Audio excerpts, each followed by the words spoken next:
கர்த்தருடைய வார்த்தையை உங்களுக்கு தீர்க்க தரிசனமா சொல்றேன். காலதாமதத்தோடு ஓடிக்கொண்டிருக்கிற அன்பு தேவனுடைய பிள்ளையே, காலதாமதத்தை நினைத்து நினைத்து வருத்தத்தோடு இருக்கிற தேவனுடைய பிள்ளையே, ஆண்டவரே எனக்கு நீர் என்ன தருவீர், ஆண்டவரே நீர் எனக்கு என்ன செய்வீர், இவ்வளவு லேட் ஆகுதே ஆண்டவரே, இவ்வளவு காலதாமதம் ஆகுதே, என்னைக்கு நீர் என்னை சாட்சியாய் நிறுத்துவீர்.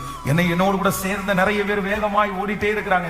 நான் பொறாமப்படல ஆண்டவரே, நான் அவங்கள பார்த்து துக்கமும் படல ஆண்டவரே, ஆனா நான் காலதாமதமா ஓடுறதுனால எல்லாமே எனக்கு லேட் ஆகுது, எனக்கு இனி திரும்பி அது மாதிரி கிடைக்காதோன்ற என் மனசுக்கு வருத்தமா இருக்குது. நீ எப்படி எனக்கு செய்ய போறீங்க, எப்படி செய்ய போறீங்க, இத்தனை வருஷத்தை நான் எப்படி ஆண்டவரை ஈடு கொடுப்பேன், இத்தனை வருஷத்துல வேகமா நான் எப்படி ஆண்டவரை ஓடுவேன். ஆனா கர்த்தர் உங்களை பார்த்து கர்த்தர் தீர்க்க தரிசனமா சொல்றாரு, நீ பயப்படாத மகளே, நீ பயப்படாத மகனே, அவர்களுக்கு என்ன கூலி கிடைத்ததோ, அவர்களுக்கு என்ன கூலி கொடுத்தேனோ, அவர்களை எப்படி நடத்தினேனோ, ஹல்லேலூயா, அதை விட மேலாய் உனக்கு நான் செய்வேன், அதை விட ரொம்ப